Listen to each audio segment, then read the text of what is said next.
So here we are on part two of discussion of what is strategy. And here we'll talk about industry versus firm and other effects. So industry effects, these describe the underlying economic structure of the industry, and they're determined by elements common to all industries. And some examples of these common elements are entry and exit barriers, the number and size of the companies that are in the industry, and then the types of products and services offered. So these elements will come together to create certain industry effects. The other, and not necessarily opposing type of effects, but maybe the other side of the coin is a better way to put it, are firm effects. This is where firm performance is attributed to managerial actions, so or decisions by the managers, the CEOs, the C-suite individuals, by the owners. And this, according to the book, and I want you to think about this, firm effects are the more important factor in determining firm performance than the external environmental forces. So, put it another way, firm effects are more important to establishing competitive advantage than industry effects. So, strategy, a definition.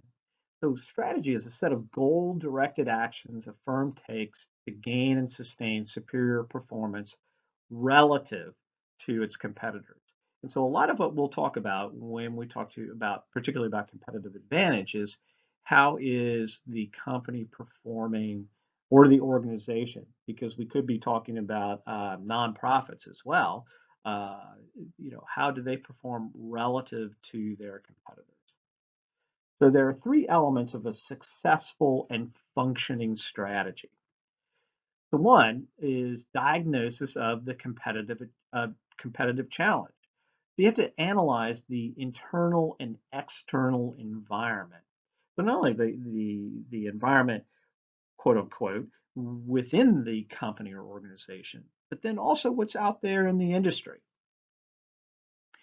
You have to have a guiding policy, which is there to address the competitive challenge. So this is the formulation of corporate business functional strategies. A lot of times we'll refer to this as the strategic plan. And strategic plans are there for not only for-profit companies, but also not-for-profit organizations. So, arts organizations, et cetera. I can think of my time on the boards of any number of nonprofits.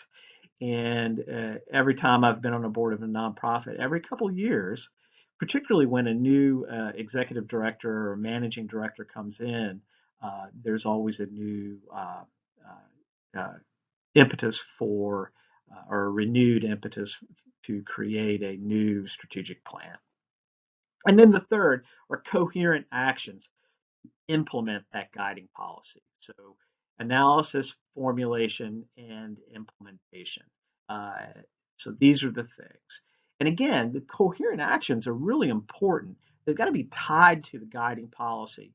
And you constantly have to make, if you have a good guiding policy, the coherent actions have got to be, as I said, tied to it, but the guiding policy is going to dictate in a way what those actions are.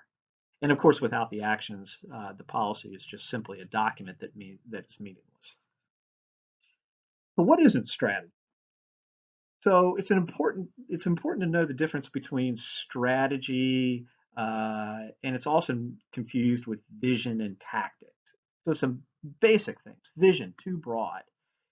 To win the national championship, to get to $8 million in gross revenue by 2020. Well, those are good goals, but that's too broad for a strategy. So when it's too broad, it leads to no specific managerial guidance, and it also leads to what we call goal conflict and confusion. And goal conflict occurs when, or a better way to describe goal conflict is when different areas of the business or organization, they're trying to work towards that vision to win the national championship or to get to $8 million in gross revenue, but they're not working together uh, because the vision's too broad. And they end up having to, not coordinate. They ought to, but they end up trying to pursue it on their own.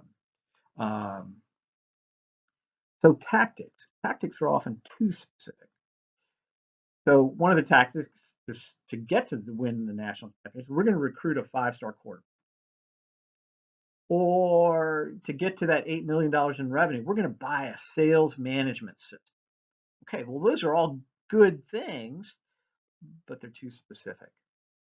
Or, we're going to do competitive benchmarking. And then 3, the failure to face, foresee, and understand the competitive challenge. You really have to understand what that competitive challenge is out there. So I'm going to wrap this up for the moment. Well, actually, we're going to continue on. So stakeholders. So when you consider your strategic plan or you construct your strategic plan, you got to think about who your stakeholders are. And by stakeholders, these are organizations, groups, individuals that have an interest in an organization.